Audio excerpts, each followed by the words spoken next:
उसके वचन के आगे अपने सरों को झुकाते हैं। यूं तो आज सिस्टर एलिजाबेथ का संदेश होना चाहिए था, लेकिन किसी कारणवश आज वे हमारे साथ जुड़ नहीं पा रहे हैं। देखा जाए तो दूरी बड़ी है, आसपास की बात नहीं है कि चलो सिस्टर यहाँ पास में ही पूना में से बात कर रही हो या दिल्ली में से बात कर रही हो। काफी दूरी हमारे बीच में है, उनका समय और हमारा समय। यदि आप लोग मुझे ठीक तरह से सुन पा रहे हो तो प्रभु का धन्यवाद हो, क्योंकि थोड़ा सा माइक का इश्यू हो सकता है, मुझे ऐसा लगता है, लेकिन फिर भी प्रभु का अनुग्रह है कि यदि हम एक दूसरे को सही रीति से सुन पा रहे हैं। तो इतनी दूरी होने के कारण समय का बिल्कुल ठीक है, तो समय का तकाजा बिल्कुल मतलब मैच नहीं हो पाता। हमारे यहाँ पर शाम के 7 बज रहे हैं, तो वहां पर बिल्कुल तड़के सुबह की बात होती है, और इस वजह से कभी कभी आगे पीछे हो जाता है। तो आज सिस्टर एलिजाबेथ को हमारे साथ होना चाहिए था, पर किसी कारणवश वे हमारे साथ नहीं जुड़ पाए। मुझे अभी 5 मिनट पहले ये पता चला। तो आइए, कोई बात नहीं, प्रभु का संदेश तो हमारे पास है। जहां कहीं हम प्रभु के नाम से इकट्ठा होते हैं, प्रभु हमें कभी निराश होने नहीं देते, और प्रभु परमेश्वर हमारी अगुवाई करते हैं। वो जानते हैं हमारी हर जरूरत को। तो आइए, जैसे हम उन्हीं विषयों के ऊपर मैं आगे बढ़ूंगा जो विषय हम बीते दिनों में बात कर रहे थे, कि हम बीते दिनों में 2 विषय के ऊपर हमने बात की। मतलब एक मसीही जीवन के क्रियाकलाप, यानी एक मसीही जीवन होने के नाते हमारी क्या क्या जिम्मेदारियां होती हैं, या हमारे मसीही जीवन के अंदर हमें क्या फैसले कैसे लेने हैं। इन बातों का हम कुछ थोड़ी छोटी छोटी बातों में अध्ययन कर रहे हैं, जिसका अध्ययन हम अपने कलीसिया में भी करते हैं, और जब कलीसिया में आते हैं तो कुछ बातों को हम वहां पर रहकर सीख पाते हैं। आइए, आज एक विषय को हम देखेंगे गलतियों की पुस्तक में से, और उसके 6 अध्याय को निकालेंगे। इससे पहले हमने 2 विषय पर बात की थी। उसमें से सबसे पहली बात थी कि किस तरह से परमेश्वर की ओर से ज्योति को पाकर हमें चमकना है, हमें प्रकाशमान होना है, और उसके गवाह बनना है, उसके रोशनी में, ना कि किसी और प्रभाव में, परंतु परमेश्वर के प्रभाव में हमें बढ़ते जाना है। दूसरी बात को हमने जो सीखा वो था कि किस तरह से हमें अपनी दौड़ को पूरी करनी है। ऐसी वैसी दौड़ नहीं, परंतु एक सटीक दौड़ जिसमें हमारी पूरी तैयारी होनी चाहिए, जिसके अंदर हमारा लक्ष्य पूरा केंद्रित होना चाहिए, हमारा ध्यान सभी क्षेत्र में होना चाहिए। मतलब हमारा परहेज करना, हमारा लक्ष्य केंद्रित करना, हमारी कसरत, हमारी तैयारी बिल्कुल पक्की होनी चाहिए। ये कुछ 2 बातें हमने बीते दिनों में सीखी। आज जो बात हम पढ़ने जा रहे हैं वो है गलती की पुस्तक की 6 अध्याय में से 7, 8 और 9, 10 भी पढ़ेंगे, लेकिन पहले 7 और 8 पढ़ेंगे। धोखा न खाओ, परमेश्वर ठट्टों में नहीं उड़ाया जाता। आमीन। क्योंकि मनुष्य जो कुछ बोता है वही काटेगा। क्योंकि जो अपने शरीर के लिए बोता है वह शरीर के द्वारा विनाश की कटनी काटेगा, और जो आत्मा के लिए बोता है वह आत्मा के द्वारा अनंत जीवन की कटनी काटेगा। यहाँ पर 9वीं आयत मैंने पढ़वाई नहीं, लेकिन मैं इसको थोड़ा सा स्पष्ट रीति से पढ़वाना चाहूंगा। फिर एक बार हम लोग 9वीं आयत को पढ़ेंगे। अब 9 आयत हमने 7 और 8 पढ़ा, अब 9 को पढ़ेंगे। हम भले काम करने में साहस न छोड़े। हम भले काम करने में साहस न छोड़े, क्योंकि यदि हम ढीले न हो तो ठीक समय पर कटनी काटेंगे। तो फिर ठीक समय पर कटनी को काटेंगे। हमने शुरुआत की थी बोने से, यानी कि हमने पढ़ा धोखा न खाओ, परमेश्वर ठट्टों में नहीं उड़ाया जाता, क्योंकि मनुष्य जो कुछ बोता है वही वो काटता है। और फिर 9वीं आयत में लिखा है ठीक समय पर हम कटनी काट सकेंगे यदि हम अपने विश्वास के मार्ग में ढीले न हो जाए, धीमे न हो जाए, लापरवाह न हो जाए, तो समय पर मैं और आप कटनी काटने पाएंगे। तो मैं आपको ये तीसरी बात आज बताने जा रहा हूं, हमारा बोना। बहुत ही महत्वपूर्ण विषय है ये। मसीह लोगों के लिए तो खासकर ये महत्वपूर्ण है, क्योंकि मसीह लोगों का ये एक बेसिक सिद्धांत है, एक बुनियादी सिद्धांत, फाउंडेशनल सिद्धांत बोल सकते हैं हम इसको, जिस पर मसीहियत हमारी मजबूती से खड़ी होती है कि हमारा बोना क्या है। हम जो इस पृथ्वी पर है, हमारा तो गीतों में कहो, हमारे हरेक वचनों में कहो, हमारे जीवन शैली के अंदर ये एक शब्द है ही क्या कि इस पृथ्वी पर हम थोड़े समय के लिए आए हैं और जो कुछ भी इस पृथ्वी पर हम बांध रहे हैं, जो जमा कर रहे हैं, जो बो रहे हैं, वो स्वर्ग में हम उसको काटेंगे, उस स्वर्ग में हम खोलेंगे और वही सारी चीजें हम स्वर्ग में प्राप्त करेंगे। खुदा का कलाम बताता है, जहां पर तेरा धन होगा वहीं पर तेरा मन लगा रहेगा। तो आज मैं और आप देखेंगे हमें क्या बोना है, कैसे बोना है और क्यों बोना है। क्यों बोना है, तो सबसे पहले हम इस बात को देखेंगे कि हमें बोना क्यों है, क्योंकि काटना अच्छा है। हालेलुया। क्योंकि अच्छे फसल अगर काटनी है तो कुछ अच्छा ही बोना पड़ेगा। यहां पर लिखा है धोखा न खाना। इस बात को बहुत ही गहराई से देखने की जरूरत है। इस पर बहुत बड़ा मतलब मैं कहूंगा काफी देर वाला संदेश दिया जाता है, लेकिन मैं छोटे से क्षण के अंदर आपको बताना चाहूंगा। आज समय ऐसा आ गया है, हम और आप जो है किसी क्षेत्र में धोखा खाने की संभावना है, क्योंकि संसार के अंदर कुछ ऐसे नियम और ऐसे नीतियां आ चुकी हैं जो नीतियां हमारे समझ को भ्रम में डाल रही है और हमें जो है गुमराह कर रही है। क्योंकि ये संसार का नियम जो है काफी लुभावनी चीजों के द्वारा, कई अच्छी कहानियों के द्वारा हमें बाइबल से थोड़ा हटा ही देता है। बहुत सारी कहानियां हमको बताई जाती है, बहुत सारी ऐसी घटनाएं हमारे आसपास में होती है और ये सारी बातें हमको क्या बताती है कि देखो, आप परमेश्वर के राज्य के लिए बोने से बेहतर है इन चीजों में बोया जाए तो उसका पूरा प्रतिफल भी वैसा ही मिलेगा। मैं आपको उन सारी बातों का इलैबोरेशन नहीं करके बताना चाहूंगा, क्योंकि समय भी मुझे अनुमति दे नहीं रहा, और क्योंकि हमारा यूट्यूब पर लाइव है और ये कई लोग इस चीज को देख पाएंगे, इसलिए जैसे वचन भी कई जगह पर हमको बताता है, जो समझदार है वो समझ ले कि क्या कहना चाहता हूं। कहने का तात्पर्य यह है कि हमारे बोने की स्थिति को हमें जानना होगा कि हम बोते क्या है, क्योंकि वचन तो स्पष्ट बताता है कि परमेश्वर ठट्टों में नहीं उड़ाया जाएगा। वो ठट्टों में नहीं उड़ाया जाता। इसका मतलब यह है, मान लीजिए कि आपको गेहूं की फसल चाहिए, अच्छी गेहूं की फसल चाहिए। हर एक को अच्छी गेहूं की फसल चाहिए होती है, अच्छे चावल की फसल चाहिए होती है। हर एक को जो फसल है वो अच्छी चाहिए होती है। मतलब जब कटनी काटने का समय आता है तो हर एक का दिल का ये तमन्ना होता है कि जब मैं काटूंगा तो जो मुझे मिले तो वो अच्छे दर्जे का मिले, ताकि उसकी अच्छी कीमत मिले, ताकि उसको लेने वाले, उसको चाहने वाले बहुत होने पाए। लेकिन होता क्या है, क्योंकि अच्छी फसल अगर चाहिए तो अच्छे बीज भी लाने पड़ते हैं, और अच्छी बीज सस्ते में नहीं मिलते, उसकी अच्छी कीमत भी देनी पड़ती है। अच्छे बीज को बोने के लिए अच्छी कीमत देनी पड़ती है। लेकिन क्या होता है, मन के अंदर अच्छी कीमत देने का दिल होता ही नहीं है हमें। क्यों हम अच्छी कीमत दे, सस्ते वाला लेंगे ना, थोड़ा कीड़ा लगा हुआ जो गेहूं होता है वो थोड़ा सस्ते में मिलता है। गेहूं तो गेहूं है, बोएंगे तो उगेगा, और उगेगा तो कुछ अच्छे फल आ भी जाएंगे। और फिर क्या करेंगे, खराब कीड़े लगे हुए बिल्कुल निचले दर्जे के, बिल्कुल कमजोर दर्जे के गेहूं या चावल या दाने उठाकर लेकर आ गए और फिर बो दिया। और बोने के बाद क्या किया, अब अच्छी फसल आने की कामना की, ये चाहत रखी कि चलो अच्छी फसल आए। अब अच्छी फसल आने के लिए क्या कर रहे हैं हम, वो तो कुछ भी रहे हैं, लेकिन अच्छे फसल आने के लिए हम बहुत मेहनत कर रहे हैं। क्या, अब तो पानी भी बराबर से डालेंगे, और फिर बाद में बिल्कुल समय समय पर जो उसको न्यूट्रिशन देना चाहिए वो भी दे देंगे, और फिर क्या करेंगे, और प्रार्थना भी करेंगे, प्रभु अच्छी फसल आ जाए।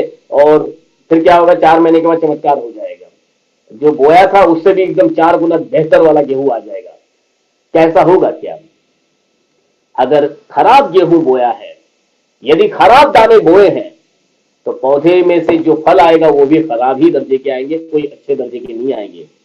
और फिर दूसरा उसका उदाहरण मैं बताऊंगा, कोई लोग क्या करेंगे, एकदम सस्ते में क्या मिलेगा तो एकदम सस्ता जो दाना होगा लाएंगे, बो देंगे, और फिर क्या सोचेंगे, चलो अब कुछ महंगी फसल आ जाए। मतलब महंगे दर्जे का क्या, बादाम पिस्ता बहुत महंगे में बिकता है, गेहूं बो देते हैं और फिर प्रार्थना करेंगे कि प्रभु अब इसमें से बादाम और पिस्ता निकलने पाए, अब इसमें से कुछ कीमती चीज निकलने पाए। तो क्या ऐसा होगा, नहीं। जो बोया होगा वही काटा जाएगा, क्योंकि परमेश्वर ठट्टों में नहीं उड़ाया जाता। कई लोग ऐसा ही करके परमेश्वर को ठट्टों में उड़ा देते हैं। अपने जीवन में उन्होंने बुरा ही बोया होता है, यानी कि उनके जो व्यवहार है, उनका जो चाल चलन इस संसार के अंदर लोगों के प्रति रहा, या परमेश्वर के प्रति रहा, या किसी क्षेत्र में उन्होंने कुछ अच्छा नहीं बोया, और फिर कामना की, ये चाहत रखी कि कुछ अच्छा ही मिल जाए। ऐसा नहीं होगा। वचन तो लिखा है हमें अच्छी फसल काटनी है, और फसल समय पर भी काटनी है। कुछ फसल ऐसी होती है जो समय पर नहीं उगती है, लेकिन हम चाहते हैं कि समय पर आ जाए, परंतु हमने वैसी मेहनत की नहीं होती है, हमने उस समय पर काम किया नहीं होता है, तो फिर हम क्या करते हैं, ऐसी चीजों को कर परमेश्वर को ठट्टों में ही उड़ा देते हैं। बहुत बुराई का जीवन जी रहे हैं, लेकिन परमेश्वर से बड़ी अच्छी चीजों की कामना करते हैं, हमें आशीष मिलती रहे, हम पर प्रभु का अनुग्रह बना रहे, हमारे परिवार के अंदर बीमारी कभी ना आने पाए, परंतु बरकतें हमेशा बनी रहे, लेकिन फिर अच्छाई तो जीवन में बिल्कुल भी नहीं है। जो बोया जा रहा है वो बिल्कुल भी अच्छा नहीं बोया जा रहा है, लेकिन फसल की कटनी तो अच्छी चाहिए। एक मसीही जीवन का ये एक बुनियादी चीज मैं आपको बता रहा हूं, हमारा बोना इस संसार में जब तक है हम हैं, जब तक प्रभु न्याय के दिन में हमें लेने के लिए आते नहीं है, इस संसार के अंदर हमें अच्छाई ही को बोना है। फिर वो हमारे पड़ोसी के साथ क्यों ना हो, हमारे कलीसिया के भाइयों के साथ क्यों ना हो, और क्यों ना हमारे खुद के अपने भाइयों के साथ ही, कईयों के तो परिवार के अंदर ही भाइयों से नहीं बन रही है ठीक से, और फिर हम अपेक्षा रखते हैं कि कुछ अच्छा मिल जाए। कैसा होगा ये? प्रभु ठट्टों में नहीं उड़ाया जाता, प्रभु परमेश्वर को हम ठट्टों में नहीं उड़ा सकते हैं। इस बात को हमें ध्यान में रखना है, हमारा बोना क्या है, किस तरह से हम बोते हैं, किस अपेक्षा के साथ में बोते हैं, क्या परमेश्वर को स्मरण करके बोते हैं या बस अपने ही चीजों को स्मरण करके हम बोल रहे हैं। हमारा बोना हमें परखना होगा। लिखा है, क्योंकि जो अपने शरीर के लिए बोता है वह शरीर के द्वारा विनाश की कटनी काटेगा। शरीर के द्वारा विनाश की कटनी काटेगा मतलब ये शरीर तो नाशवान है। यदि इस शरीर के लिए हम कितना बोएंगे, इस शरीर की अच्छाई के लिए तो हम बहुत कुछ कर लेंगे, हम खूबसूरत दिखे, तंदुरुस्त दिखे, मोटे तगड़े लंबे चौड़े हो जाए, लेकिन ये शरीर तो नाशवान है। शरीर की अभिलाषाओं के पूरा करने के चक्कर में हम आत्मिक चीजों को खो देते हैं, आत्मिक दाना बोना हम भूल जाते हैं, शारीरिक दाना ही बोते रहते हैं हम। क्या शारीरिक दाना होता है? मैं अभी बोऊं और अभी मुझे मिल जाए, मतलब किसी को मैंने कुछ दिया है तो उसका 4 गुना दुगना मुझे मिल जाए, मैंने जो आज अच्छाई की है उसका प्रतिफल मुझे आज ही अच्छा मिल जाए। आज बो दीजिए, कल मिलेगा, ऊपर को मिलेगा, ये सोचकर जब बोएंगे तब उसका प्रतिफल अलग होगा। लिखा है, जो शरीर के लिए बोता है मतलब आज बोया और उसका प्रतिफल आज ही आशा रखा उसका कि मैं अभी अच्छाई करूं, अच्छा दान डालूं, अच्छा मदद करूं लोगों को, तो मुझे इसी जीवन के अंदर 4 गाड़ी मिल जाए मुझको, 2 बंगला मिल जाए मुझको, इधर ही मिल जाए मुझे। ये शरीर की अभिलाषाएं हैं जो हम इस जीते जी में उसका आनंद लेना चाहते हैं, उसका सुख भोगना चाहते हैं। परमेश्वर का वचन बताता जो शरीर के लिए बोएगा वो विनाश की कटनी काटेगा, और जो आत्मा के लिए बोता है मुझे ऊपर चाहिए इसका फल, तो मैं उसको स्मरण करके यदि बोऊंगा तो मुझे सब कुछ ऊपर मिलेगा। तो मैं आत्मा के लिए बोलूंगा, मेरी आत्मा मतलब जब मैं स्वर्ग स्थान में आत्मा के साथ में जाऊंगा तो वहां पर मुझे आज का बोया हुआ का फल मुझे वहां मिलना चाहिए। प्रभु यीशु मसीह के सामने खड़े रहकर मुझे उसका फल मिलना चाहिए। तो मैं वो सोचकर अब यदि बोता हूं, मैं आज अगर किसी की सहायता करता हूं ये सोचकर कि मेरा परमेश्वर आनंदित होगा, अब मेरा ये जो देना है वो वहां जमा हो रहा होगा, मुझे इस संसार से तो कोई आशा नहीं है, क्योंकि ये संसार और इस संसार पर की वस्तुएं तो नाश होने वाली है।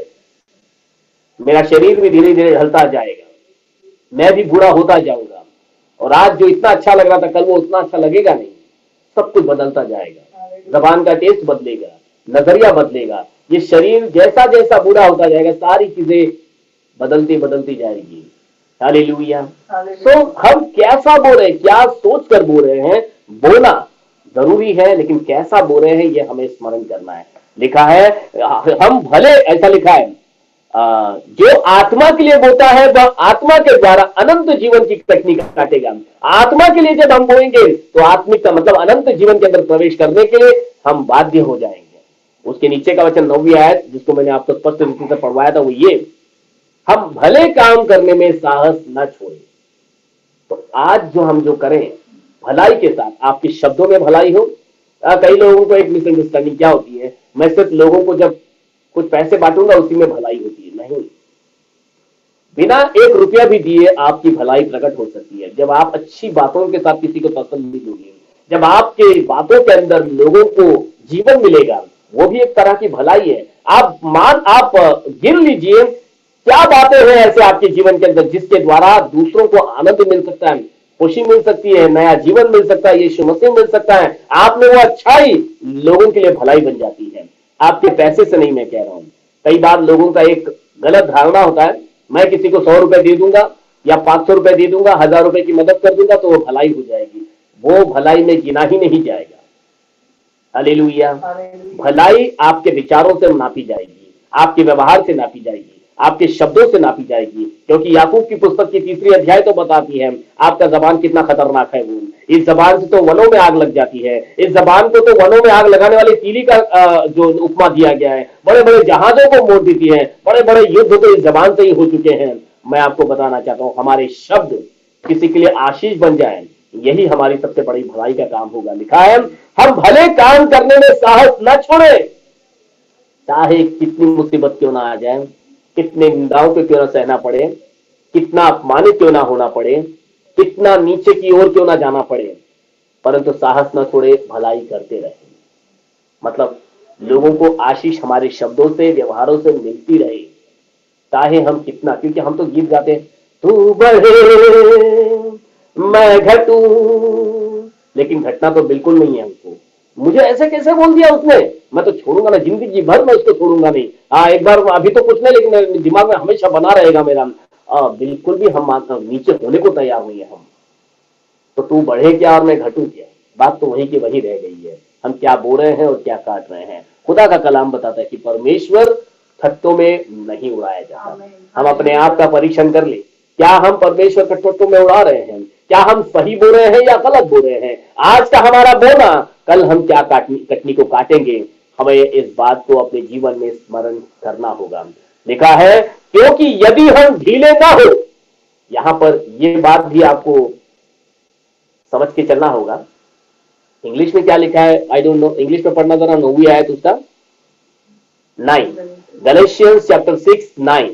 And let us not be weary in well doing, for he is due season, we shall reap if we faint not. If we faint not, मतलब हम धीमे, फेंट मतलब क्या हो गया, एकदम स्लो हो जाना काम करने में। ये यहाँ तो हिंदी में तो बड़े स्पष्ट एकदम मुंबईया स्टाइल से लिखा हुआ है, ढीले एकदम। यदि हम ढीले ना हो जाए, मतलब धीमे ना हो जाए, मतलब बिल्कुल नरम ना हो जाए, लापरवाह ना हो जाए, सुस्ती में ना पड़ जाए, एकदम तैयार रहे, ऐसा लिखा है, एकदम तैयार रहने के बारे में। हम ढीले ना हो जाए, ऐसा लिखा है। यदि हमारा काम धीमा ना हो जाए, थोड़ा चुस्ती पुस्ती से काम करेंगे तो समय पर फसल काटेंगे। ये बहुत जरूरी है, फसल समय पर कटे तो ही उसका फायदा है। यदि समय पर फसल न कटे तो किसी किसान को जाकर पूछ लीजिए क्या होगा। यदि आपने समय पर फसल नहीं काटी तो कहेगा कि सारी मेहनत बेकार चली जाएगी। साल भर आपने कितना पसीना बहाया होगा, कितना हल चलाया होगा, कितना पानी डाला होगा, कितना आपने उसको खाद और सब डाला होगा, न्यूट्रिशन सब दिया होगा, दिन रात जागे होंगे, कौओं को भलुओं को भगाया होगा, कितना मेहनत किया होगा सुबह शाम, सब बेकार हो जाएगी यदि समय पर फसल काटी न जाए। समय पर फसल का कटना बहुत जरूरी है। हम ये सोचकर आराम से नहीं कर सकते, जब अपने को टाइम होगा तब कर लेंगे। अभी फिलहाल तो आराम करते हैं, फिलहाल तो बहुत सारा जो बोलना है बोल देते हैं, फिलहाल जितनी भी बुराइयां करनी है कर लेते हैं, बाद में टाइम आएगा तो प्रभु से माफी मांग लेंगे। कईयों की एक गलत धारणा मैं कहूंगा यही है कि लोगों का दिल तो तोड़ना तो तोड़ देते हैं, लोगों को नाराज करना तो कर देते हैं, और बाद में परमेश्वर के सामने जाकर कहते प्रभु मुझे माफ कर दे, मैंने उस भाई का दिल तोड़ दिया। लेकिन भाई का दिल तो वहां टूटा हुआ है, भाई तो अपने घर में रो रहा है। परमेश्वर से मांग के क्या करोगे जब तक आप खुद जाकर उस भाई से बात नहीं करोगे, उस भाई से क्षमा नहीं मांगोगे, उस भाई को गले नहीं लगाओगे, तब तक वो भाई को जब तक तसल्ली मिलेगी नहीं तो परमेश्वर को कहां से तसल्ली मिल जाएगी। Are you getting my point? मैंने थोड़ा तेजी से बोल दिया, टाइम इसलिए आगे जा रहा है, फिर भी मैं आपको वापस एक बार आपको, क्योंकि अभी 5 मिनट है। कई लोग इस तरह का भी बोना बोल देते हैं, कैसे? किसी भाई को अपने शब्दों से, अपने व्यवहार से उसका दिल तो तोड़ देते हैं, बाद में उनको लगता है कह रहे नहीं मुझे ये नहीं करना चाहिए था, क्योंकि हम तो प्रभु को जानते हैं ना, बाइबल तो पढ़ते हैं ना, तो फिर क्या करेंगे, चलो प्रभु के पास जाके माफी मांगते हैं, प्रभु मुझे क्षमा कर, मैंने गलती की, मेरी गलती की क्षमा मुझे दे दे, मैंने उस भाई का दिल तोड़ दिया। तो प्रभु क्या बोलेगा? चलो मैंने तुझे माफ कर दिया। क्या प्रभु पक्षपात करने वाला है? वो भाई तो अपने घर में रो रहा होगा, वो भाई तो अपने घर के अंदर दिल टूटा ऐसा बैठा होगा कि क्या कर दिया मैंने और क्यों मुझे बहन ने ऐसा कर दिया, भाई ने ऐसा कर दिया। वो भाई तो अपने आप में पछता रहा होगा, लेकिन अभी आपने उस भाई से मुलाकात की नहीं, अभी आपने उस भाई को तसल्ली दी नहीं, अभी आपने उस भाई को गले लगाया नहीं, तो फिर प्रभु को कैसे अच्छा लगेगा वो। प्रभु परमेश्वर तो कहता है जब तू मेरे सामने अपना दान लेकर आए ना, तो पहले तो अपने ऐसे कर, वो दान को एक जगह रख, पहले जाके अपने भाई से गले लगा, पहले अपने भाई से सुलह कर ले, फिर मेरे पास आ। मैं आपके सगे भाई की बात नहीं कर रहा, सगे भाई से तो कोई भी कभी भी मिल जाएगा। हर एक वो जो परमेश्वर के हाथों से रचा गया वो आपका भाई या आपकी बहन ही है।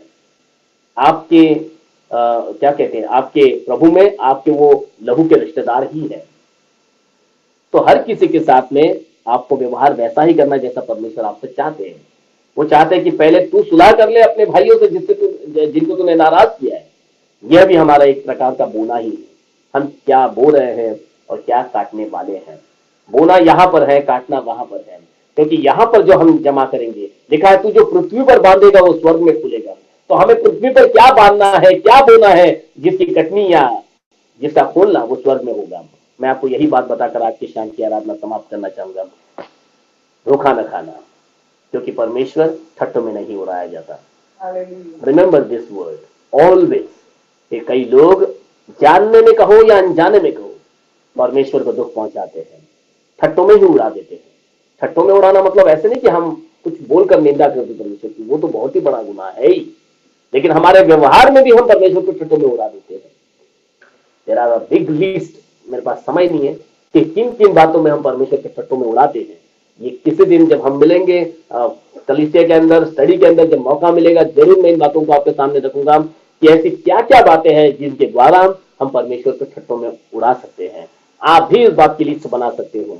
यह आपके लिए होमवर्क है सभी लोगों के लिए कि सोचे, मनन करें बैठकर कि मेरे जीवन के अंदर ऐसी क्या बातें मैं कर रहा हूँ कि जिसके द्वारा मेरा परमेश्वर ठट्ठों में उड़ाया जा सकता है।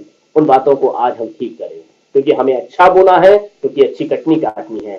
समय पर बोना है ताकि समय पर कटनी काटनी है। ढीले नहीं होना है, जल्द मतलब समय पर करना है, वो समय पर कटनी काटना है हमको।